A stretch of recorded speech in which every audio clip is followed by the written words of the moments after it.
आ रहा है बहुत ही पास और अपन को अभी जल्दी जल्दी चैप्टर को रिवाइज करना है।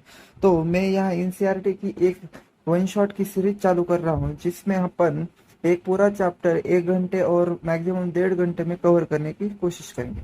तो मैंने यहाँ अपना जो एनएमसी है उन्होंने जो रिवाइज सिलेबस दिया है उसका पीडीएफ खोल रखा है। मुझे पता नहीं ये पीडीएफ आपने देखा है नहीं, लेकिन ये हर एक को देखना बहुत ही मस्त है क्योंकि इसमें से बहुत ज्यादा उन्होंने क्या किया है, सिलेबस रिड्यूस कर दिया है। जिनके पास पुरानी एनसीईआरटी होगी उसको पता चलेगी कि उसमें से बहुत ज्यादा सिलेबस अब नहीं है। तो देखो जैसे कि डाइजेशन एंड एब्सॉर्प्शन वो पूरा चैप्टर ही नहीं है। अब अपन को इस लेक्चर में अपन ब्रीदिंग एंड रिस्पिरेशन पढ़ने वाले हैं। तो देखते हैं इसमें क्या क्या पढ़ना है अपन को। पहले पढ़ना है अपने को रिस्पिरेटरी ऑर्गन्स इन एनिमल, फिर respiratory system in human, mechanism of breathing, its regulation, and exchange of gases, transport of gases, a regulation of respiration, respiratory volumes and disorders पढ़ने हैं। कौन कौन से? Asthma, emphysema, occupational respiratory disorder. इन 3 disorder के बारे में 2-3 लाइनें पढ़नी। तो ठीक है, अपन स्टार्ट करते हैं अपना ब्रीदिंग एंड रिस्पिरेशन से। तो देखो इस पूरे एक पैराग्राफ में उन्होंने क्या बताया कि व्हाट इज ब्रीदिंग। ब्रीदिंग को उन्होंने एक्सप्लेन किया है। तो अपन को सिंपल यहाँ से डेफिनेशन ले लेनी है। तो ब्रीदिंग इज क्या है? Breathing this is the process of exchange of oxygen from atmosphere with the CO2 produce by the cells is called as breathing. इसको अपन ब्रीदिंग बोलते हैं, जिसे कॉमनली अपन रिस्पिरेशन कहते हैं। इसको इस डेफिनेशन को मगअप करना। अब देखते हैं कि रिस्पिरेटरी ऑर्गन कौन कौन से एनिमल में कौन कौन सा रिस्पिरेटरी ऑर्गन होता है, ये अपन को इसमें देखना है। ठीक है, respiratory organs.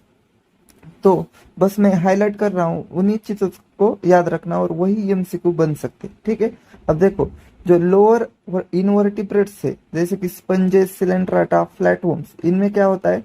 Exchange of oxygen with CO2 bye simple diffusion. तो ये याद रखना कि लोअर इनवर्टिब्रेट में एक्सचेंज कैसे होता है?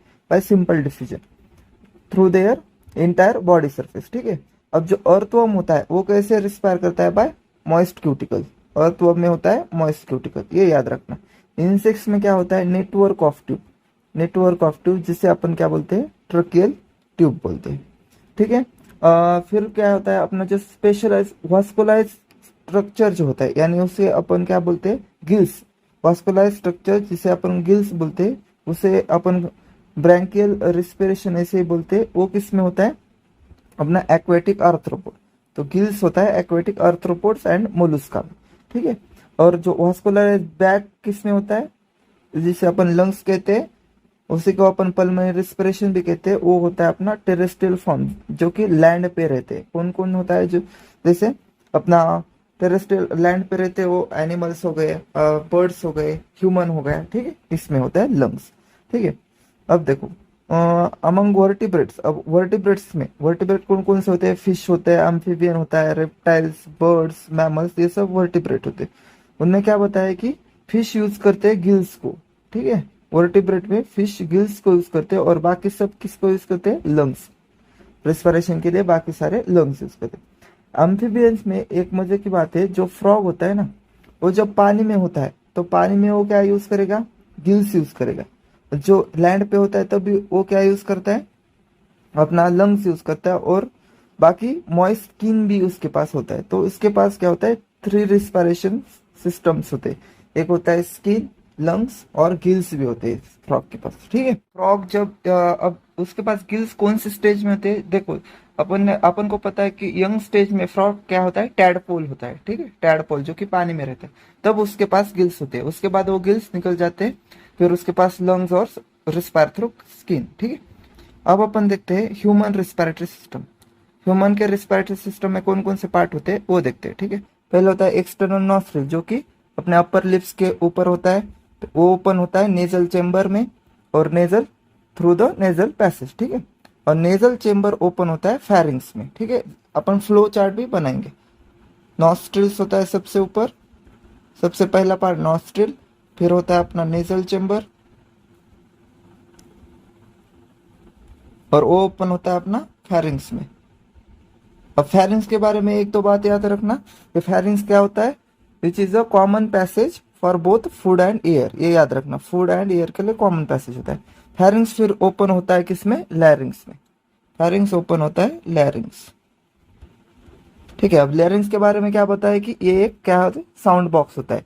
और कैसा है लैरिंग्स, कार्टिलेजिनस बॉक्स है, कार्टिलेजिनस, और उसे अपन साउंड बॉक्स बोलते हैं क्योंकि वो साउंड प्रोडक्शन में हेल्प करता है। ठीक है, अब और क्या बताया कि ड्यूरिंग सॉलिंग लैरिंग्स का ऊपर का पार्ट होता है जिसे अपन ग्लोटिस कहते हैं, ओपनिंग ऑफ लैरिंग्स इसे अपन ग्लोटिस कहते हैं, which is covered by elastic cartilaginous flap called as epiglottis. तो अपन जब खाना निगलते हैं तब क्या होता है कि जो ग्लोटिस होता है वो कवर होता है ताकि अपना जो फूड है वो ट्रकिया के अंदर ना जाए, इसोफेगस के अंदर जाए, तो वो कवर होता है इलास्टिक कार्टिलेजिनस फ्लैप जिसे अपन इपीग्लोटिस कहते हैं, जो क्या करता है, prevent the entry of food into the larynx. ठीक है, अब लैरिंग्स के बाद क्या होता है, अपना ट्रकिया होता है, स्ट्रेट ट्यूब। ट्रकिया क्या है, स्ट्रेट ट्यूब, ट्रकिया। अब ट्रकिया एक स्ट्रेट ट्यूब है जो क्या होता है, अपना एक्सटेंड होता है मिड थोरेसिक कैविटी तक। ठीक है, अब ये ट्रकिया कहाँ डिवाइड होता है, ट्रकिया डिवाइड होता है left and right primary bronchi में, at the level of fifth thoracic vertebra. ये एमसीक्यू बन सकता है, at the level of fifth thoracic vertebra. ठीक है, उसके बाद ये डिवाइड होता है left and right primary bronchi में, तो प्राइमरी ब्रोंकाई। फिर ये डिवाइड होता है सेकेंडरी टर्शरी ब्रोंकाई में। ठीक है, उसके बाद कैसे होता है डिवाइड, ईच ब्रोंकाई, अब जो each bronchi primary bronchi undergo repeated division to form a secondary and tertiary bronchi. ठीक है, एंड देन एंड होता है bronchioles ending up in a very thin terminal bronchioles, और वो एंड होता है सेकेंडरी टर्शियरी के बाद ब्रोंक्यूल्स में एंड होता है। ठीक है, अब द ब्रोंक्यू फिर क्या है, the trachea primary primary secondary tertiary bronchi जो ये सब होते हैं, इनिशियल ब्रोंक्यूल्स, ये सब supported by incomplete cartilaginous ring. ये सब किससे सपोर्ट होते हैं, इनकम्प्लीट कार्टिलेजिनस रिंग। ये याद रखने का, ये एमसीक्यू बन सकता है कि यहाँ कंप्लीट नहीं है, इनकम्प्लीट कार्टिलेजिनस रिंग से। Each terminal bronchioles gives rise to number of very thin irregular walled vascularized bag like structure called as alveoli. यानी ब्रोंक्यूल्स के बाद आता है अपना टर्मिनल ब्रोंक्यूल्स,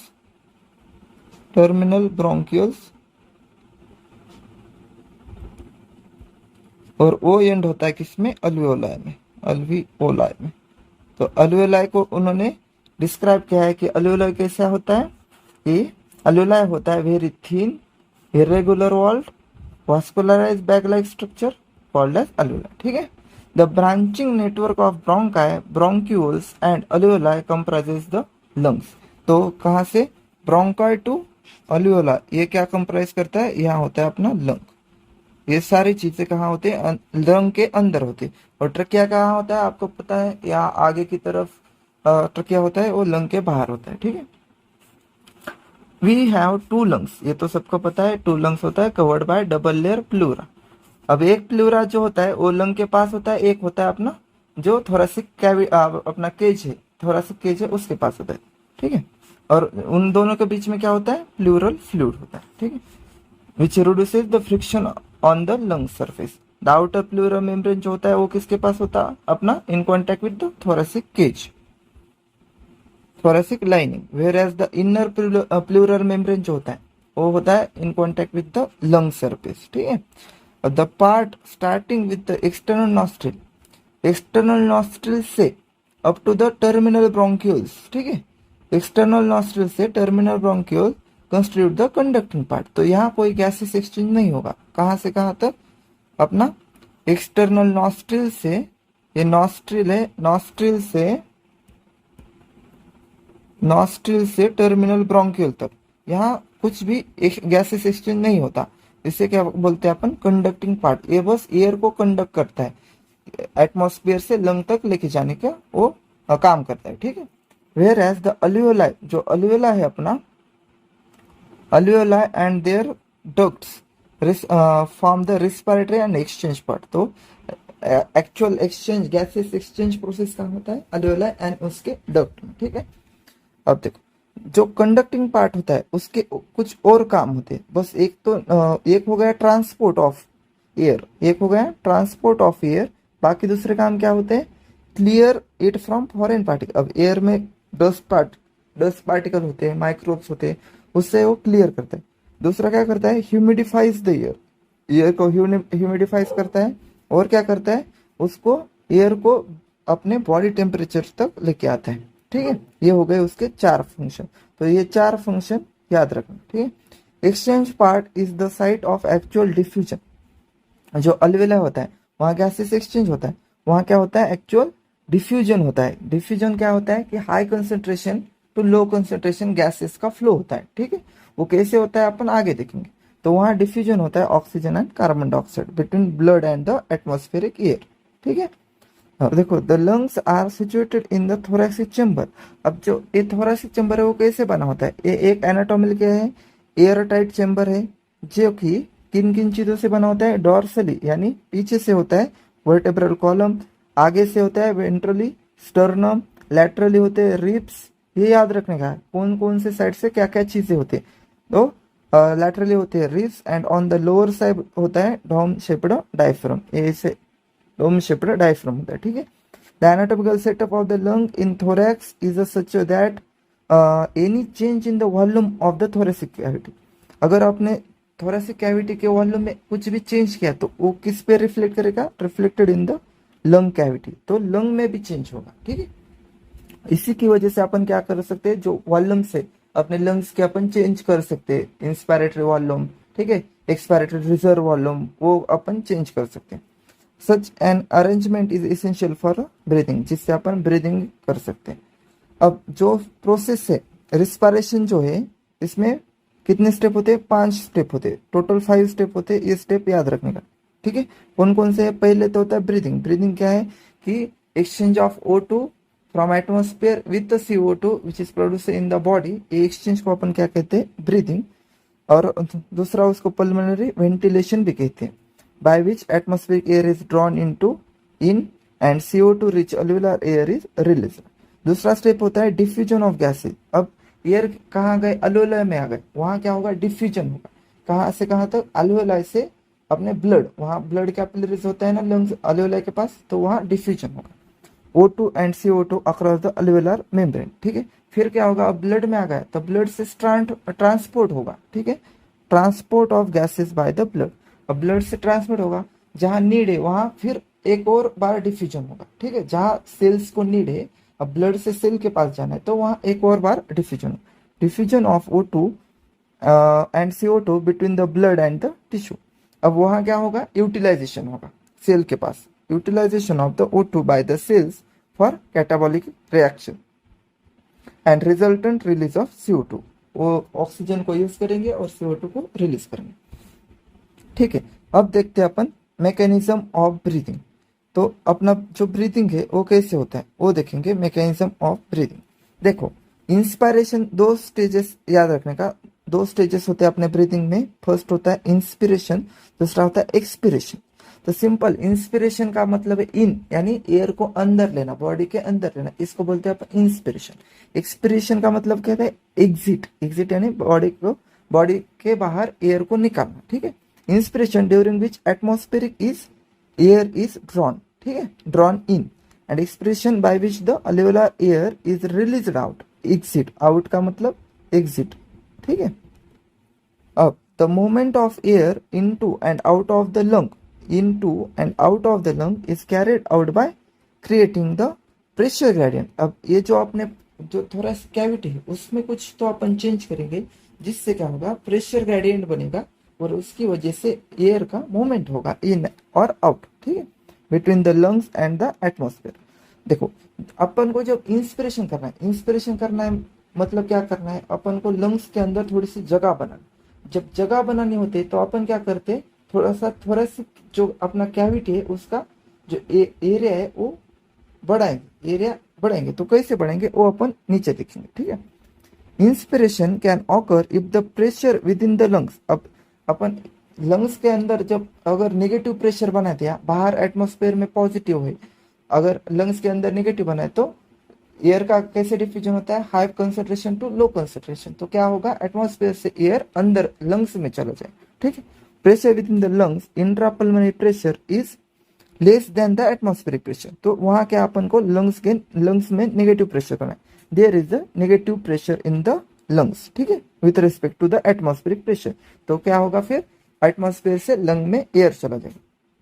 सिमिलरली जब अपन को एक्सपिरेशन करना है, बाहर एयर को बाहर निकालना है, तब क्या करना है, लंग्स में पॉजिटिव प्रेशर बनाना है, जिससे क्या होगा, उसके कंपेयर में एटमॉस्फेरिक का प्रेशर नेगेटिव हो जाएगा और एयर बाहर निकल जाएगा। Takes place when the intrapulmonary pressure is higher than the atmospheric pressure, ठीक है। तो इसको अपन को क्या करना है, एक्सपिरेशन के दौरान क्या करना है, अपन को एटमॉस्फेरिक प्रेशर से जो इंट्रापल्मोनरी प्रेशर है उसको क्या करना है, पॉजिटिव करना। तो उससे बनाएंगे अपन पॉजिटिव। अब एक किसका हेल्प करके अपन ये जो पॉजिटिव नेगेटिव प्रेशर बनाएंगे, पहले होता है डायफ्राम। डायफ्राम स्पेशलाइज, मैंने बताया कि डायफ्राम क्या होता है, डोम शेप्ड होता है, एक स्पेशलाइज सेट ऑफ मसल है, external and internal intercostal between ribs. तो क्या क्या हेल्प करता है ये जो पॉजिटिव नेगेटिव प्रेशर बनाने, पहला होता है डायफ्राम, ये फर्स्ट है, फिर क्या है, इंटरकोस्टल मसल्स है, ठीक है, help in the generation of such gradient. ये दो चीजें होते हैं जो कि हेल्प करते हैं अपने को ग्रेडियंट बनाने में, ग्रेडियंट डेवलप करते हैं, ठीक है, ग्रेडियंट डेवलपर्स। क्या क्या होता है, फर्स्ट होता है डायफ्राम और दूसरा होता है इंटरकोस्टल मसल्स जो कि रिब्स पे होते हैं, ठीक है, intercostal muscles help in generation of gradient. अब देखो, इंस्पायरेशन यानी एयर को अंदर लेना is initiated by the contraction of the diaphragm. अब देखो अपन इस डायग्राम में देखेंगे, जब अपन को इंस्पिरेशन करना है यानी लंग्स के अंदर नेगेटिव प्रेशर बना है। नेगेटिव प्रेशर कैसे बनेंगे, अपने थोरेसिक जो कैविटी है उसका वॉल्यूम बढ़ा के, ठीक है। तो इंस्पिरेशन करना है तो क्या करेंगे अपन, जो डायफ्राम है ना, डायफ्राम को कॉन्ट्रैक्ट करेंगे।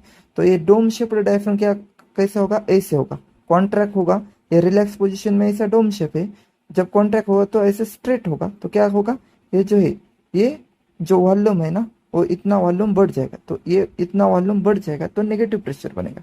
फिर और क्या करेंगे, जो अपने रिब्स के पास क्या होता है, ये इंटरकोस्टल मसल से, रिब्स के पास जो इंटरकोस्टल मसल है ना, उनको अपन क्या करेंगे, कॉन्ट्रैक्ट करेंगे।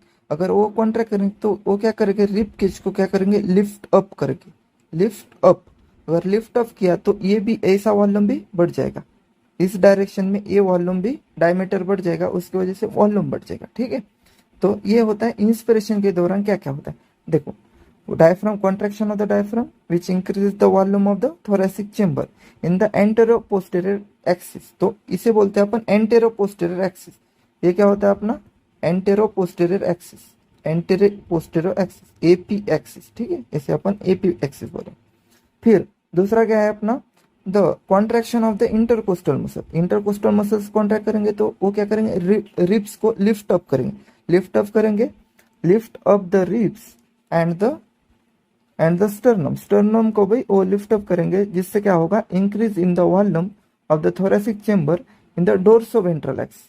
तो ये अपना वेंट्रल साइड होता है, ये डॉर्सल साइड होता है। अपन ने पिछली बार ऊपर देखा कि डॉर्सली अपने पास क्या होता है, वर्टेब्रल कॉलम। तो ये ऐसे रिब्स को अपन लिफ्ट अप करेंगे, रिब्स को अब लिफ्ट अप किया तो क्या होगा, ये डोर्सो वेंट्रल एक्सिस भी बढ़ जाएगा, डीवी एक्सिस, ठीक है, डीवी एक्सिस बढ़ जाएगा। अब दोनों एक्सिस बढ़ गए, लंग्स के अंदर नेगेटिव प्रेशर बन जाएगा, तो क्या होगा, एयर जो होता है एटमॉस्फेयर से लंग्स के अंदर जाए। तो overall increase in the thoracic volume, volume बढ़ गया, causes similar increase in the pulmonary volume, ठीक है। थोरेसिक वॉल्यूम बढ़ गया जिससे क्योंकि रिफ्लेक्ट होता है अपने लंग्स पे, तो जिसकी वजह से लंग जो पल्मोनरी वॉल्यूम होता है वो भी बढ़ेगा। और क्या होगा, increase in the pulmonary volume decreases the intrapulmonary pressure. तो पल्मोनरी वॉल्यूम बढ़ेगा, उसकी वजह से क्या होगा, इंट्रापल्मोनरी प्रेशर नेगेटिव हो जाएगा to the less than the atmospheric pressure which forces the air, force करता है एयर को फ्रॉम एटमॉस्फेयर और from outside to move into the lungs, जिससे क्या होगा, इंस्पिरेशन हो जाएगा, ठीक है। अब इन सब का अगर रिलैक्सेशन हो जाए, अगर इसका रिलैक्सेशन हो जाए, ये जो डोम है अपन ने कॉन्ट्रैक्ट, यहाँ जो कॉन्ट्रैक्ट हुआ था, ये कॉन्ट्रैक्ट से फिर वापस चले जाए ऐसे डोम शेप में, ठीक है, तो क्या होगा, वॉल्यूम कम हो जाएगा। अगर ये इंटरकोस्टल मसल्स वो भी रिलैक्स हो जाए, फिर वो क्या करेगा, उससे उस साइड का डॉर्सोवेंट्रल एक्सिस भी कम हो जाएगा, जिससे क्या होगा, अंदर पॉजिटिव प्रेशर बनेगा। पॉजिटिव प्रेशर बनेगा तो क्या होगा, वो एयर को पुश करेगा फ्रॉम लंग्स टू एटमॉस्फेयर। ठीक है, तो relaxation of the diaphragm and the intercostal muscle returns the diaphragm and sternum to their normal position. तो नॉर्मल पोजिशन में आ जाएंगे and reduce the thoracic volume, thereby pulmonary volume भी reduce होता है। This leads to increase in the intrapulmonary pressure. Pressure intrapulmonary pressure बढ़ जाएगा slightly above the atmospheric pressure, जिससे क्या होगा, expulsion of the air from the lungs, जिसे अपन बोलते हैं एक्सपीरेशन। ठीक है, वी हैव द एबिलिटी। अब और एक्स्ट्रा क्या बताया कि अपन को एबिलिटी होती है, जैसे कि एक्सपायरेटरी रिजर्व वॉल्यूम, अपन फोर्सफुली एयर को बाहर निकाल सकते हैं, और फोर्सफुली इंस्पायरेटरी रिजर्व वॉल्यूम जो होता है, फोर्सफुली अपन एयर को अंदर ले सकते हैं। तो वो किसकी हेल्प से होता है, जो एक्सेसरी मसल्स होते हैं, एडिशनल मसल्स होते हैं, additional muscles in the abdomen, इसकी वजह से अपन ये क्या कर सकते हैं, अपन एबिलिटी, अपन एक्स्ट्रा वॉल्यूम अंदर ले सकते हैं और बाहर भी निकाल सकते हैं। The ability to increase the strength of inspiration, अपन strength of inspiration, fast fast inspiration कर सकते हैं, एक्सपिरेशन फास्ट फास्ट एक्सपिरेशन कर सकते हैं with the help of additional muscles in the abdomen. ठीक है, on an average healthy human breathe 12 to 16 times per minute. तो ये आपका एमसीक्यू हो सकता है, healthy human breathe 12 to 16 times per minute. ठीक है, the volume of air involve in breathing movement can be estimated by using the spirometer. तो ये एक इंस्ट्रूमेंट होता है जिससे अपन जो एयर है उसको मेजर करते हैं, spirometer, which helps in the clinical assessment of the pulmonary functions. ठीक, तो अब अपन पढ़ते हैं रिस्पिरेटरी वॉल्यूम्स एंड कैपेसिटीज। तो देखो, जो अपना टोटल वॉल्यूम्स होते हैं ना, अपने पास 5 वॉल्यूम्स होते हैं। कौन कौन सा होता है, पहला होता है tidal volume, inspiratory reserve volume होता है, एक्सपायरेटरी रिजर्व वॉल्यूम होता है, फिर कौन सा होता है अपने पास, रेसिडुअल वॉल्यूम होता है, और फिर कैपेसिटीज होती है। ठीक है, तो 4 वॉल्यूम होते हैं, सॉरी 4 वॉल्यूम होते हैं, जिसमें से पहला होता है टाइडल वॉल्यूम। अब देखो, अपन जो वॉल्यूम है ना, एक सिंपल ग्राफ की हेल्प से स्टडी करेंगे। देखो, ये अपना हो गया ग्राफ।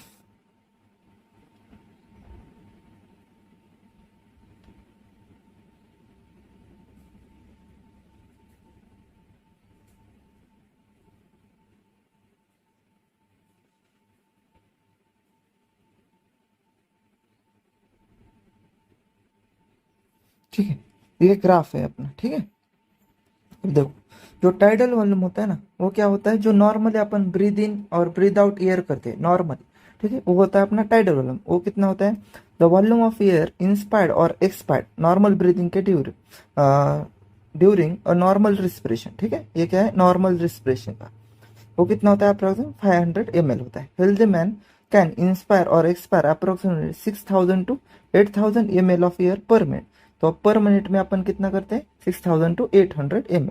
वो कैसे मिलेगा अपन को, ये 500 से 500 को मल्टीप्लाई करना, number of breaths, number of breath कितना है, 12। इसका आंसर जो आएगा वो 6000 to 8000 आ जाए। ठीक है, 12 और 16 होता है ना, 12 और 16, तो 6000 to 8000 आ जाए। फिर क्या होता है अपना, ये होगा, ये आसान था। तो ये होता है अपना टाइडल वॉल्यूम। इस ग्राफ में मैं क्या बता रहा हूँ कि ये है अपना टाइडल वॉल्यूम। नॉर्मली अंदर लिया इंस्पिरेशन, ये ऊपर वाला ग्राफ बताता है इंस्पिरेशन, और जो नीचे वाला होता है ना वो एक्सप्रेशन। ये इंस्पिरेशन हुआ, एक्सप्रेशन, ऐसे याद रखना। ये इंस्पिरेशन, यहाँ का आधा इंस्पिरेशन है, तो अंदर लिया एयर 500 ml और 500 ml छोड़ दिया। ठीक है, ये होगा एक्सप्रेशन। अब इंस्पायरेटरी रिजर्व वॉल्यूम, इसका मतलब क्या होता है कि जब अपन फोर्सफुली एयर अपने बॉडी के अंदर लेते हैं, ठीक है, एडिशनल मसल्स का यूज करके, तो क्या होता है, this is the additional volume of air a person can inspire, inspire यानी अंदर लेना, इंस्पायर बाय फोर्सिबल इंस्पिरेशन। तो अपन ने क्या किया, ऐसे फोर्सफुल इंस्पिरेशन किया जिससे एडिशनल एयर अंदर आ सकती है। वो कितनी होती है, एवरेज 2500 to 3000 होती है। कितना होता है, 2500 to 3000 ml। तो ये होता है, ये तो टाइडल वॉल्यूम होगा इधर तक, ये इधर तक होता है अपना टाइडल वॉल्यूम। ठीक है, उसके ऊपर का जो इतना होता है वो क्या होता, अपना इंस्पायरेटरी रिजर्व वॉल्यूम होगा। ठीक है, इंस्पायरेटरी रिजर्व वॉल्यूम होगा। अब नेक्स्ट देते हैं एक्सपायरेटरी रिजर्व वॉल्यूम। जो एक्सपायरेटरी रिजर्व वॉल्यूम होता है वो क्या होता है, जो नॉर्मल पर्सन क्या करता है, additional volume of air we can expire, यानी बॉडी के बाहर निकाल सकते हैं अपन एयर, ठीक है, वो होता है अपना expiratory reserve volume. Additional volume of air, जैसे अपन नॉर्मल एक्सपायरेशन किया और उसके बाद भी कुछ एयर निकाल सकते हैं बॉडी के बाहर, उसे बोलते हैं अपन expiratory reserve volume. Person can expire by forcible expiration, ठीक है, this average is 1000 ml to 1100 ml। तो ये होता है अपना एक्सपायरेटरी रिजर्व। ये नॉर्मल एयर बाहर निकाली, यहाँ से ये नॉर्मल होगा, ये नॉर्मल एयर बाहर निकाल दिया अपन ने, ठीक है, नॉर्मल एयर, और उसके बाद कुछ एक्स्ट्रा एयर बाहर निकाल रहे हैं अपन, तो वो क्या होता है अपना expiratory reserve volume, ERV, ERV, ठीक है। अब क्या है रेसिडुअल वॉल्यूम। रेसिडुअल वॉल्यूम क्या होता है, जो वॉल्यूम ऑफ एयर अपन उसके साथ छेड़छाड़ नहीं कर सकते, वो अपने लंग्स में क्या कि लंग्स कोलैप्स ना हो, लंग्स का एक प्रॉपर स्ट्रक्चर मेंटेन रहे, इसके लिए होता है। उसके साथ अपन छेड़छाड़ नहीं कर सकते, उसको अपन बाहर भी नहीं निकाल सकते, वो होता है रेसिडुअल वॉल्यूम। रेसिडुअल यानी रिसाइड है, वहां पड़ा है, ठीक है। ऐसे volume of air remaining in the lung even after forcible expiration, अपन ने फोर्सफुल एक्सपायरेशन किया, पूरा एयर लंग्स के अंदर की पूरी एयर निकालने की कोशिश की, लेकिन उसके बाद भी वो नहीं निकला, जो नहीं निकला वो वॉल्यूम होता है residual volume. Volume of air remaining in the lungs even after forcible expiration, this average कितना होता है 1100 टू 1200 ml, 1100 टू 1200 ml। तो उसको अपन कैसे डिनोट करेंगे, तो ये होता है इसके नीचे वाला थोड़ा सा इतना वॉल्यूम, ये होता है अपना रिजर्व वॉल्यूम। क्या होता है रेसिडुअल वॉल्यूम, रेसिडुअल वॉल्यूम। अब इसी से क्या करेंगे अपन, ये जो अपन ने ग्राफ बनाए इसमें क्या करेंगे, बस ऐड करके अपन क्या बनेंगे, कैपेसिटीज बनाएंगे। कैपेसिटीज कुछ नहीं होता है, दो और मोर देन टू वॉल्यूम्स को ऐड करके क्या होता है अपना कैपेसिटीज बनता है। By adding a few respiratory volumes को ऐड करके क्या बनता है अपना कैपेसिटीज बनता है। अब देखते हैं इंस्पायरेटरी कैपेसिटी। इंस्पायरेटरी कैपेसिटी क्या होता है, इंस्पायरेटरी यानी जो अपने इंस्पायरेटरी किससे रिलेटेड है, इंस्पायरेटरी रिजर्व वॉल्यूम से रिलेटेड। अगर अपन ने tidal volume plus inspire reserve volume को ऐड किया तो क्या बनेगा अपने को, इंस्पायरेटरी रिजर्व कैपेसिटी बनेगा। तो इंस्पायरेटरी कैपेसिटी बना, तो इसका डेफिनेशन क्या होता है कि a person the amount of air present in the lung after normal expiration. एक पर्सन ने नॉर्मल एक्सपायर किया, उसके बाद क्या करेगा वो, इंस्पायर अगर कर रहा है तो उसके अंदर क्या क्या आएगा, एक पहले आएगा टाइडल वॉल्यूम, एक क्या उसने एक्सपायर किया, यहाँ एक्सपायर कर दिया, उसके बाद क्या आएगा टाइडल वॉल्यूम आ गया, और फिर क्या यहाँ से देखो ये हो गया उसका टाइडल वॉल्यूम, यहाँ टाइडल वॉल्यूम आ गया, और उसके बाद इंस्पायरेटरी रिजर्व वॉल्यूम आ गया। तो ये होता है अपना इंस्पायरेटरी कैपेसिटी। तो इंस्पायरेटरी कैपेसिटी को tidal volume plus inspiratory reserve volume, ठीक है। उसके बाद होता है एक्सपायरेटरी कैपेसिटी। एक्सपायरेटरी कैपेसिटी में कुछ नहीं, उसके उल्टा होता है कि amount of air a person can expire, amount of air और the volume of air a person can expire after normal inspiration, after normal inspiration. तो इसमें क्या क्या आएगा, tidal volume plus expiratory reserve volume. Person कितना air body के बाहर निकाल सकता है नॉर्मल इंस्पिरेशन के बाद, तो ये आएगा, ठीक है, ये आएगा। यहाँ से टाइडल वॉल्यूम निकाला बाहर, यहाँ से टाइडल वॉल्यूम बाहर निकाला, और फिर एक्स्ट्रा एयर ऑफ वॉल्यूम निकाल दिया बाहर, तो ये आएगा अपना एक्सपायरेटरी कैपेसिटी। अब देखते हैं फंक्शनल रेसिडुअल कैपेसिटी। अब फंक्शनल रेसिडुअल कैपेसिटी क्या होता है, volume of air that will remain in the lungs में एयर है आफ्टर नॉर्मल एक्सप्रेशन। ये हो गया अपना नॉर्मल एक्सप्रेशन, यहाँ पर ने किया नॉर्मल एक्सप्रेशन देखे, तो उसके बाद एयर अपने लंग्स के अंदर कितना एयर बचा, तो इतना एयर बचता है, ठीक है, कितना होता है इतना एयर। तो इसमें क्या क्या आता है, expiratory reserve volume plus residual volume, इस ये दोनों मिला के क्या बनाते हैं अपना functional residual capacity. This include expiratory reserve volume plus residual volume. समझ में आया। अब देखते हैं वाइटल कैपेसिटी। वाइटल कैपेसिटी में क्या होता है, जो कि अपने काम में आ रहा है, जिसमें अपन चेंज कर रहे हैं, वो तीन वॉल्यूम मिला के क्या होता है अपनी वाइटल कैपेसिटी। जैसे वाइटल कैपेसिटी में उसका डेफिनेशन कैसे बनाएंगे अपन, the maximum volume of air a person can breathe, maximum volume of air a person can breathe in after forced expiration. तो फोर्स एक्सपायरेशन किया अपन ने, यहाँ किया अपन ने फोर्स एक्सपायरेशन। फोर्स एक्सपायरेशन की करने के बाद क्या क्या पर्सन अंदर ले सकता है, कौन कौन सी एयर। पहला होता है एक्सपायरेटरी रिजर्व वॉल्यूम, ये रिजर्व वॉल्यूम लिया। फिर टाइडल वॉल्यूम लिया, और टाइडल वॉल्यूम के बाद पर्सन क्या कर सकता है, इंस्पायरेटरी रिजर्व वॉल्यूम भी तो ले सकता है। उसके बाद ऐसा रिजर्व वॉल्यूम भी लिया, तो क्या होगा ये अपना इंस्पायरेटरी टोटल हो गया, टोटल कैपेसिटी अपना वाइटल कैपेसिटी। ये क्या हो गया अपना वाइटल कैपेसिटी। वाइटल कैपेसिटी में क्या क्या आता है, expiratory reserve volume, tidal volume और इंस्पायरेटरी रिजर्व वॉल्यूम। इसको अपन ऐसे भी कह सकते हैं कि amount of air a person can expire, amount of air a person can expire after forceful inspiration। ठीक है, इसको ऐसे भी बोल सकते हैं। तो फोर्सफुल आफ्टर फोर्सफुल इंस्पिरेशन, तो इसमें क्या क्या पर्सन का आएगा। पहले अगर अपन ने फोर्सफुली इंस्पिरेशन किया तो अपन क्या क्या कौन कौन से वॉल्यूम अपन निकाल सकते हैं बाहर। पहले इंस्पायरेटरी रिजर्व वॉल्यूम निकालेंगे, उसके बाद अपन टाइडल वॉल्यूम को बाहर निकालेंगे, फिर अपन expiratory reserve volume forcefully air को बाहर निकालेंगे, एक्सपायरेटरी रिजर्व वॉल्यूम। तो ये तीनों को मिला के क्या बनता है अपना वाइटल कैपेसिटी। फिर होता है अपना total lung capacity. Total lung capacity में क्या करेंगे अपन, पूरे वॉल्यूम को जोड़ देंगे, जितना पूरा वॉल्यूम है 4 सबको जोड़ेंगे, उससे बनता है अपना टोटल लंग कैपेसिटी। देखो यहाँ आरवी रेसिडुअल वॉल्यूम को जोड़ा है, उसके साथ किसको जोड़ा है, वाइटल कैपेसिटी। वाइटल कैपेसिटी में कौन कौन आता है, आईआरवी, टीवी, ईआरवी, यानी चारों को जोड़ के क्या होता है अपना टोटल वॉल्यूम कैपेसिटी। तो क्या बोला है, total volume of air is accommodated in the lungs at the end of force inspiration.